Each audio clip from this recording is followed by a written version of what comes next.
સ્વામિનારાયણ સાક્ષાત્ અક્ષર પુરુષોત્તમ સર્વેભ્ય પરમાં શાંતિ આનંદમ સુખમર્પયેત. શ્રી સ્વામિનારાયણ ભગવાનની જય. શ્રી અક્ષર પુરુષોત્તમ મહારાજની જય. શ્રી ગુણાતીતાનંદ સ્વામી મહારાજની જય. શ્રી પ્રમુખ સ્વામી મહારાજની જય. શ્રી મહંત સ્વામી મહારાજની જય. પ્રગટ ગુરુ હરિ પરમ પૂજ્ય મહંત સ્વામી મહારાજની આજ્ઞા અને આશીર્વાદથી આપણે બધા નિત્ય પ્રાતઃ કથાનો લાભ લઈ રહ્યા છીએ. આજે આપણા માટે જાન્યુઆરી મહિનાની 25મી તારીખ અને શનિવારનો મહાપવિત્ર દિવસ છે અને 1436મી સભા થાય છે. અને કહત હૈ સહજાનંદ એ વિષય ઉપર 1087મો દિવસ થાય છે. આજે પોષવદી એકાદશી એટલે બ્રહ્મ સ્વરૂપ યોગીજી મહારાજ અંતર્ધ્યાન તિથિ. ગુરુ હરિ યોગીજી મહારાજ પોતે આ લોકની અંદર રહ્યા એ દરમિયાનની અંદર બહુ જ મોટા ભગીરથ કાર્ય કર્યા હોય તો બે વાતને વધારે વિશેષ આપણને ઉડીને આંખે વળગે એવા છે. એક તો પહેલી વાત તો એમણે નવયુવાન સંતોને ભાગવતી દીક્ષા આપી અને સાધુતાના માર્ગના સિંચનનું ભગીરથ કાર્ય કર્યું. અને બીજું નાના એવા બાળકોથી માંડીને બાળ મંડળ, કિશોર મંડળ, યુવક મંડળ અને રવિ સત્સંગ સભાની અદ્ભુત ભેટ આપી. આ બે કાર્યના કારણે કરીને સત્સંગની અંદર છેલ્લા 20 વર્ષમાં યોગીજી મહારાજ પોતે પ્રગટ રહ્યા એ દરમિયાનની અંદર સત્સંગની ભર જુવાની આવી. અને આપણે જાણીએ છીએ એ પ્રમાણે બાળ સંસ્કાર બહુ મહત્વના છે. કારણ કે જન્મથી જ જે સંસ્કાર પ્રાપ્ત થયા હોય તે સંસ્કારે કરીને એ બાળક પોતે જ્યારે કિશોર બને, કિશોરમાંથી યુવક બને અને યુવકમાંથી જ્યારે વડીલ બને ત્યારે એને પોતાના જીવનની અંદર આ પ્રકારે કહેવાય છે કે સત્સંગ જળવાઈ રહે છે. આપણે ત્યાં કહેવાય છે કે નાનો એવો છોડ જમીનની અંદર આપણે વાવીએ પણ જો એને ખેડ ખાતરને પાણીથી આપણે એને બરાબર માવજત ના કરીએ તો એ છોડ મોટો થવાને બદલે તો ત્યાં સુકાઈને મૃત્યુ પામી જાય. પણ એ જ છોડને આ પ્રમાણે માવજત કરવામાં આવે તો જેના કારણે કરીને દિન પ્રતિદિન એ છોડ છે એ પોતે પ્રગતિના પંથે ચાલતો રહે. અને પછી તો આગળ જતા એ જે પ્રકારનો છોડ હોય તે પ્રકારના ફળ ફળાદી એ છોડ ઉપર આવતા પણ થઈ જાય અને એના મીઠા ફળ એ પરિવારને મીઠાશ આપતા થઈ જાય. એટલે એટલા માટે થઈને જેમ છોડને માવજત કરવામાં આવે એવી જ રીતે વળી પાછો એટલે જે પ્રકારે પહેલેથી જ જો એને સીધી રીતે એકદમ સીધો દોર જેમ આપણે એને રોપ્યો હોય તો એના કારણે કરીને એ વટવૃક્ષ બને ત્યારે એ સીધું આકાશને આંબવાના પ્રયત્ન કરતું હોય. પણ થોડુંક ત્રાંસું રહી ગયું હોય તો આપણે એમ કે ચાલશે તો મોટું થતાં થતાં તો સામેના મકાનના નળીએ અડીને ઊભું રહે, દિવાલે અડીને ઊભું રહે, પણ એને પહેલેથી જ સીધું રાખ્યું હોય તો એ છોડ સીધો રહે. એમ યોગીજી મહારાજ પોતે ભલે આપણને આ લોકની દ્રષ્ટિએ ભલા ભોલા લાગતા હતા, બહુ ભણેલા નહોતા દેખાતા, અખંડ ભગવત ભજનની અંદર તરબોળ રહેતા હતા, પણ ભવિષ્યની અંદર સમાજમાં કેવા દિવસો આવશે, પરિવારની અંદર કેવા પ્રશ્નો આવશે, એ બધું જ પોતે અગમચેતીની દ્રષ્ટિએ પોતે જાણતા હતા. અને એના કારણે કરીને યોગીજી મહારાજે એ બાળકોના મનને પારખી લીધા અને બાળકોને સદાયને માટે આ પ્રમાણે કહેવાય છે કે દિન પ્રતિદિન જેમ બાળક મોટું થતું જાય તેમ એના જીવની અંદર પણ સત્સંગ થતો જાય. અને એમાંય પણ યોગીજી મહારાજે પોતે એ બાળકોના અંતરની અંદર એવી રીતની વાત નાખી કે પહેલેથી જ નાનપણથી અને અક્ષર અને પુરુષોત્તમ સ્વામી અને નારાયણની વાત એના જીવની અંદર બેસી જાય. આપણે જાણીએ છીએ કે બાળ માનસ બહુ જ ચકોર હોય અને એ નાનપણની અંદર જેવી પ્રકારના એને સંસ્કાર આપવામાં આવ્યા હોય, જેવી પ્રકારનું એને ભગવાનના સ્વરૂપના જ્ઞાનના શબ્દો આપવામાં આવ્યા હોય, એવી પ્રકારનું ભગવાનના સ્વરૂપનું જ્ઞાન પણ એને થઈ જાય છે. અને પછી ભવિષ્યની અંદર એને જીવનની અંદર એને જ પોતાને ઉપયોગમાં આવે છે, કામમાં આવે છે. અને એટલે યોગીજી મહારાજ પોતે જ્યાં જ્યાં પધરામણી કરવા જતા, ત્યારે અમે બહુ નાના હતા તે વખતની વાત છે કે સ્વામી પોતે પધરામણી કરવા નીકળે ને ત્યારે નાના નાના બાળકો બધા જ યોગીજી મહારાજની પાછળ પાછળ, જેને ઘરે પધરામણી ગયા હોય ત્યાં યોગીજી મહારાજ બેસે અને બધા જ નાના બાળકોને સામે બેસાડે. અને તે વખતે આરતી બોલે, અષ્ટક બોલે, કીર્તન બોલે, આ બધું યોગીજી મહારાજ કરતા. ને પધરામણીની અંદર જેને ત્યાં પધરામણી હોય એ ભાઈએ જે કંઈ પ્રસાદની અંદર તૈયાર રાખ્યું હોય, ખાંડ હોય, સાકર હોય, અથવા તો સિંગદાણા હોય, અથવા તો તલને ખાંડ હોય, એમાંથી ભગવાનને ધરાવીને ચપટી ચપટી લઈને આપે તો ખરા, પણ બાળકના હાથની અંદર આપે ને ત્યારે બાપા થોડોક વજન કરીને આપે, આમ વજન દઈને આમ એટલું બધું હેત ભાવથી આપે ને. તો આજે પણ એ એમના લાક્ષણિક દર્શન અથવા એ એમની લાક્ષણિક સ્મૃતિ પણ અત્યારે યાદ આવે છે. અને એમાં પણ સ્વામી યોગીજી મહારાજ પોતે જેને ઘરે જઈએ ને ત્યાં આગળ જે બાળકોને સ્વામીની વાતો આવડતી હોય તો યોગીજી મહારાજ કે એ બાળકો સ્વામીની વાતો કોને આવડે બોલો, એમ કરીને જે બે ચાર વાતો મોઢે કરી હોય એ પાછી ત્યાં આગળ બોલાવરાવે. એટલે આવી રીતે યોગીજી મહારાજની સાથે એવું હેત અને એવું પ્રીતથી જોડાઈ ગયેલા બાળકો, યોગીજી મહારાજ જ્યાં જ્યાં પધરામણી જાય ત્યાં ત્યાં આ પ્રમાણે કહેવાય છે કે પોતે બાળકોને સાથે રાખતા. યોગીજી મહારાજના આશીર્વાદની કેસેટની અંદર પણ આપણે સાંભળ્યું છે કે બાપા ગામડાઓની અંદર આજુબાજુ જોડી માગવા જાય ત્યારે પણ એ બાળકો જ કામમાં આવે.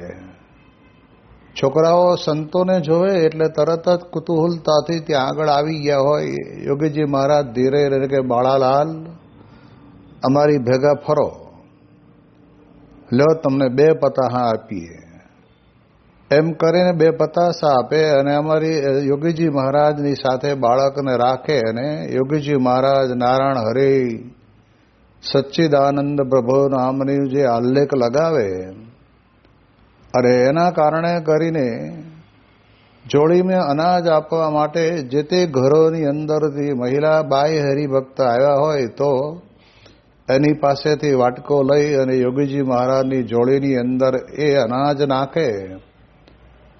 આવી રીતે પણ યોગીજી મહારાજે પોતે બાળકો સાથે અતિ હેતથી જોડાઈને એ બાળકોની સેવા લીધી છે. અને આપણે ત્યાં સત્સંગની અંદર કહે છે ને કે આ પ્રગટ ભગવાન અને પ્રગટ સત્પુરુષ એના સાનિધ્યની અંદર મન કર્મ વચને કરીને આપણાથી થાય એવી સેવા કરી હોય ને તો એ સેવાનો ફળ પણ આપણને લાંબા સમયે ઘણું બધું મળતું હોય છે. એ આપણને ખબર ન પડે અને આપણે જાણીએ કે ફળ એટલે જેમ આંબા ઉપર કેરી આવે એ ફળ દેખાય. પણ ભગવાન અને સંતની સાથે રહીને એવા પવિત્ર સંતની જોડે રહીને ક્યાંક યદકિંચિત સેવા કરી હોય અને એ સેવાના પ્રતાપે કરીને જેમ જૂનાગઢની અંદર બાઉદીન પોતે લાકડાનો ભારો વેચનાર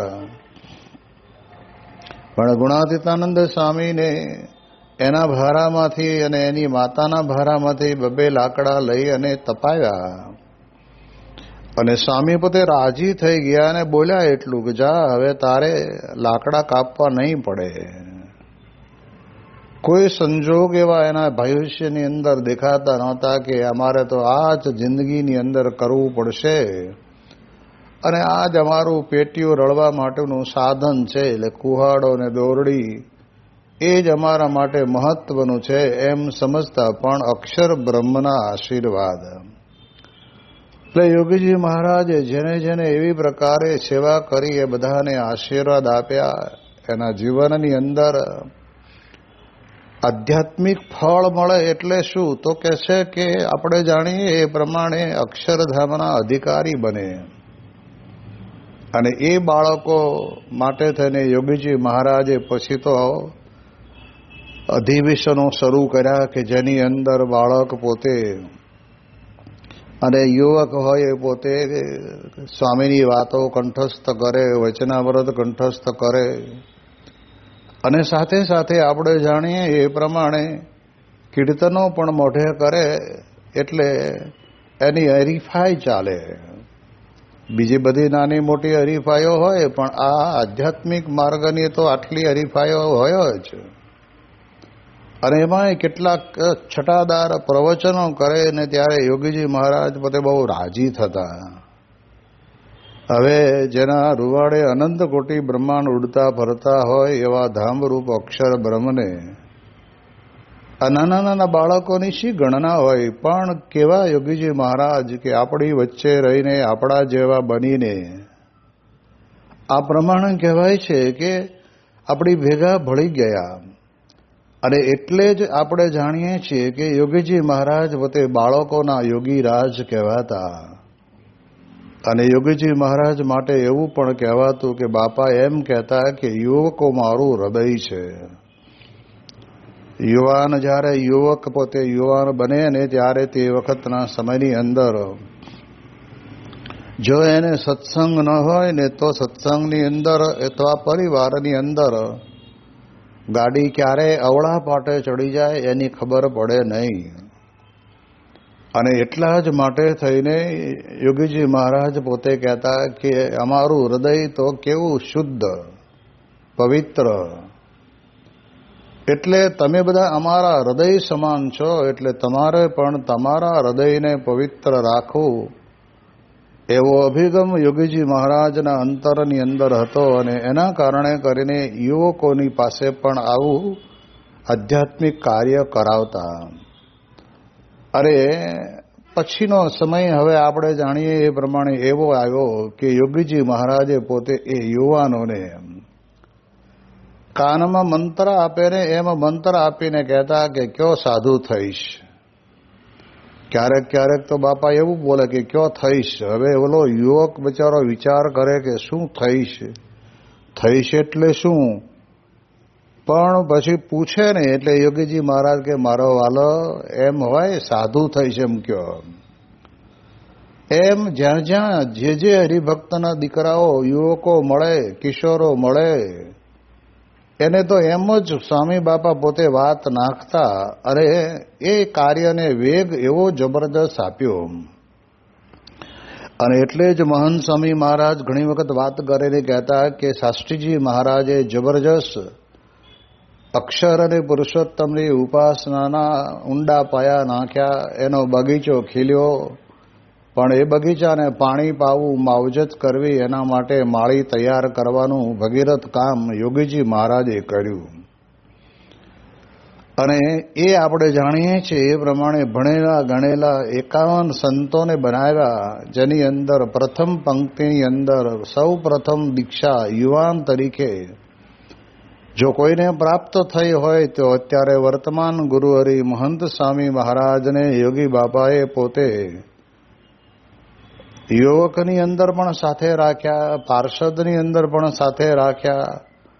અને પછી ભાગવતી દીક્ષા આપ્યા પછી પણ અવારનવાર સંજોગ ઉત્સવ સમયાની અંદર પણ સાથે રાખ્યા.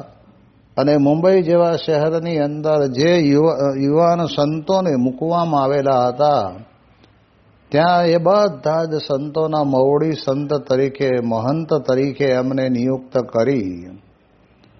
અને એક ગુણાતીત પરંપરાનું આ કેવી રીતે કાર્ય આગળ ચાલુ રહે એના માટેનું ભગીરથ સંકલ્પ કરી અને એમણે આ વેગ આપ્યો.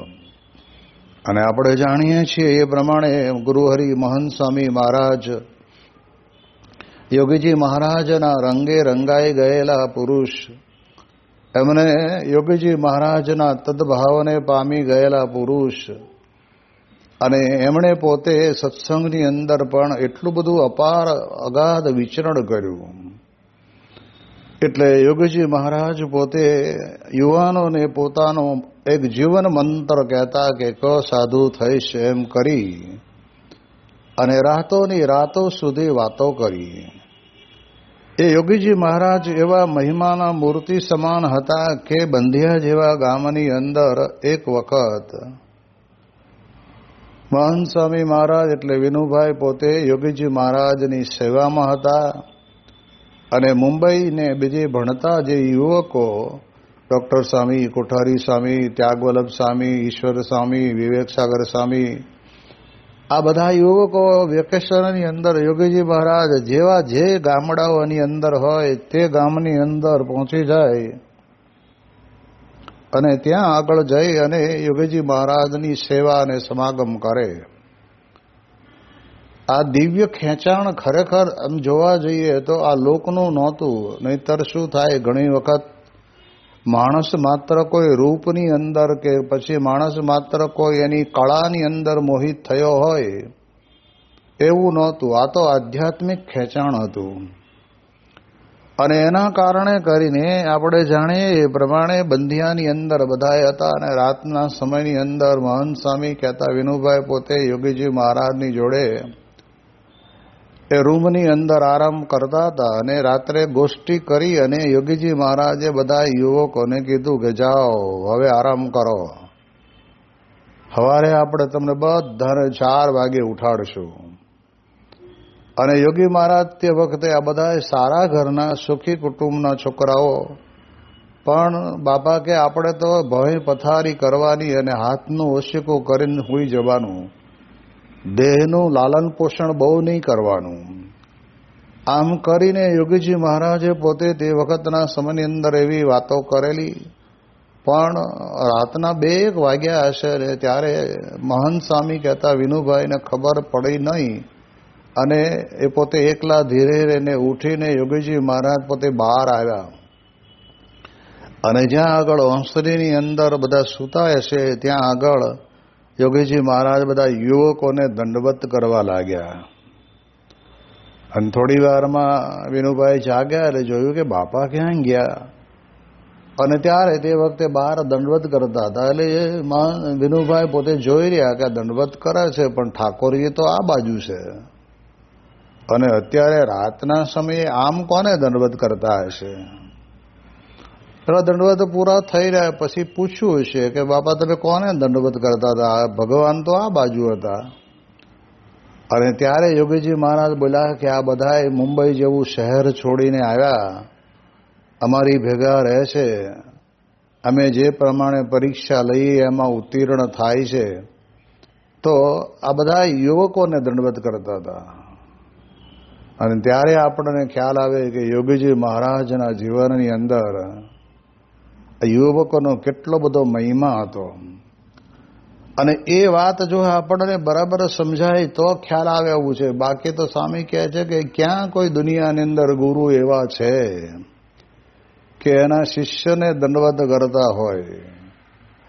તો યોગીજી મહારાજે પોતે આ પ્રમાણે આ બધા યુવકોને એવું ઘડતર કર્યું ને એવું ઘડતર કર્યું કે બધા જ આજે આપણા સદગુરુ સંતો છે ને એક એક ભગવાન થઈને પૂજાય એવી સ્થિતિને સામર્થ્યવાળા હોવા છતાં પણ બધા જ પ્રમુખ સ્વામી મહારાજની આજ્ઞામાં રહ્યા. અને અત્યારે પણ વર્તમાન કાળે મહંત સ્વામી મહારાજની આજ્ઞામાં રહી અને સત્સંગની અંદર હજુ પણ આટલી ભાંગતી ઉંમરે પણ પૂજ્ય ડૉક્ટર સ્વામી સતત વિચરણ એમનું ચાલુ જ છે.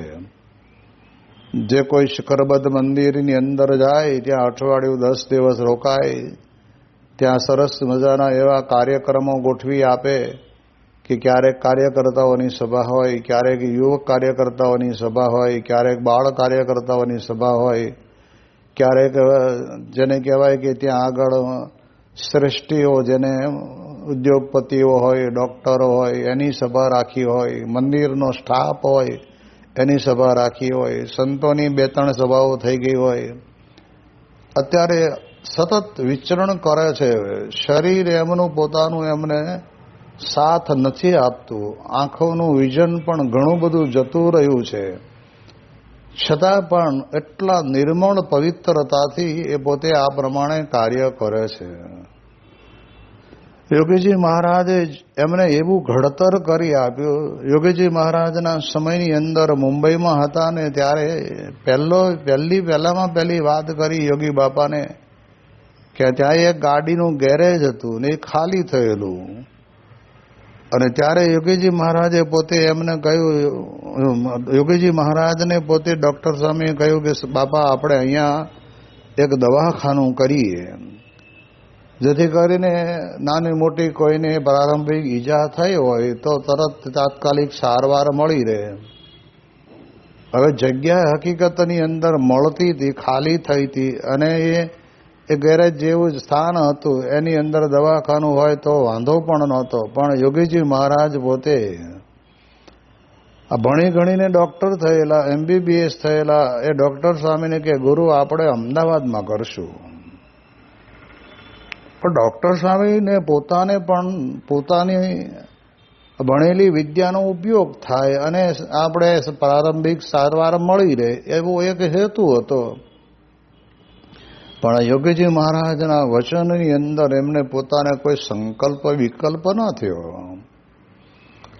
થોડાક દિવસ ગયા પછી સાયક્લોસ્ટાઇલ કાઢીને આપણે જે સત્સંગ પત્રિકા મોકલતા હતા એને બદલે પછી હવે કે છાપવાનું છાપખાનામાં છપાવી તો એ ગેરેજ હજી ખાલી જ હતું.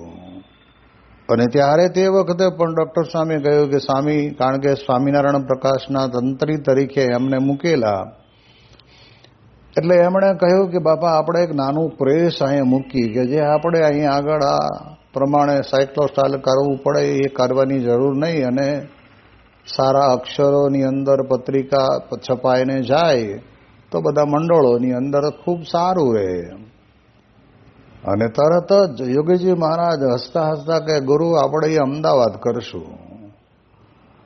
હવે બધું તંત્ર મુંબઈમાં ચાલે અને અમદાવાદ કરશું એમ કહ્યું તો પણ ડૉક્ટર સ્વામીને મનની અંદર કોઈ સંશય થયો નહીં. આધ્યાત્મિક માર્ગની અંદર ગુરુ શિષ્યના સંબંધમાં આ બહુ મહત્વની ભૂમિકા હોય છે. ગુરુની પાસે પોતે પરિપ્રશ્નેન સેવયા, પોતે પ્રશ્ન કે પછી વાત કરીને ગુરુ જોડે આ પ્રમાણે કહેવાય છે કે એ પોતે પૂછે પણ ગુરુ ના પાડે તો એની અંદર શંકા નહીં. આવું એક આધ્યાત્મિક જીવન પણ પહેલેથી જ યોગીજી મહારાજને હયાતીથી જ એમના જીવનની અંદર આ વાત સમાયેલી હતી. તો આજે પણ એ ડૉક્ટર સ્વામી કેટલું બધો સત્સંગનું જબરજસ્ત કાર્ય કરે છે. તો યોગીજી મહારાજ પોતે આ એકાદશીના દિવસે મુંબઈની અંદર ભાટિયા હોસ્પિટલમાં ધામમાં પધાર્યા. આ પ્રસંગની થોડીક સ્મૃતિ કરીએ. અમે સારંગપુરની અંદર રાત્રે સંત સ્વામીને હું દૂધ પાવા માટે ગયેલો અને ત્યાં આગળ બોટાદથી એક તાર લઈને એક ભાઈ આવ્યા અને યોગીજી મહારાજ બહુ સિરિયસ છે એટલે તમે ગોંડલ આવો. તો રાતના 8 વાગે ત્યાંથી ઘોડાગાડીમાં બેસી અને બોટાદ ગયા. બોટાદથી ટેક્સી ભાડે કરીને હું ને સંત સ્વામી આ પ્રમાણે કહેવાય છે કે ગોંડલ આવ્યા રાતના 1-1:30 વાગે. યોગીજી મહારાજના રૂમની અંદર બાપા પોતે સૂતેલા હતા અને 13મી તારીખે ત્યાં આગળ બાપાને ઉત્તરાયણના આગલા દિવસે હૃદય રોગનો હુમલો આવેલો. એના કારણે કરીને મુખારવિંદ બધું પોતે ત્યાં આગળ સોજી ગયેલું હોય એવું દેખાતું હતું અને ડૉક્ટરોએ પણ સખત મનાઈ કરેલી કે બાપા તમારે હલવાનું નહીં, ચલવાનું નહીં અને સ્થિર સૂઈ રહેવાનું અને કાંઈ બોલવાનું નહીં. અત્યારે તમને આ હૃદય રોગનો હુમલો આવ્યો છે. અને ત્યારે અમે જ્યારે દર્શન કરવા ગયા અને ત્યારે તે વખતે સંત સ્વામીને જોયા એટલે તરત પલંગની અંદરથી ઊભા થવા જતા હતા. સંતોએ સેવકોએ ના પાડી અને સંત સ્વામીએ પણ વિનયપૂર્વક કહ્યું કે બાપા આરામ કરો, હું આવી ગયો છું. એમ કરીને સ્વામીના આવા એક અલૌકિક દર્શન એમની રૂમની અંદર સંત સ્વામીની સાથે સાથે ગયા ત્યારે થયેલા. અને પછી તો આપણે જાણીએ છીએ એ પ્રમાણે બાપાને વધારે સારી સગવડતા મળી રહે અને વહેલી તકે સારું થઈ જાય એટલા માટે થઈને આવા રાજકોટ કે પછી ગોંડલ જેવા શહેરની અંદર હૃદય રોગના હુમલાની કંઈ એટલી બધી સારવાર થઈ શકે નહીં જોઈએ એવી, એટલે મુંબઈ લઈ જવાનો નિર્ણય લેવાયો.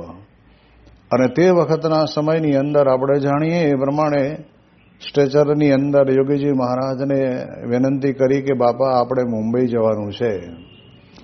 અને ત્યારે યોગીજી મહારાજને કહ્યું કે બાપા આપણે સીધા ગાડીમાં બેસીને, સ્વામી કે મને અક્ષરદેરીમાં લઈ લો ને, મારે અક્ષરદેરીમાં દેરીના દર્શન કરવા છે. એમ કરીને યોગીજી મહારાજને કહ્યું ભલે.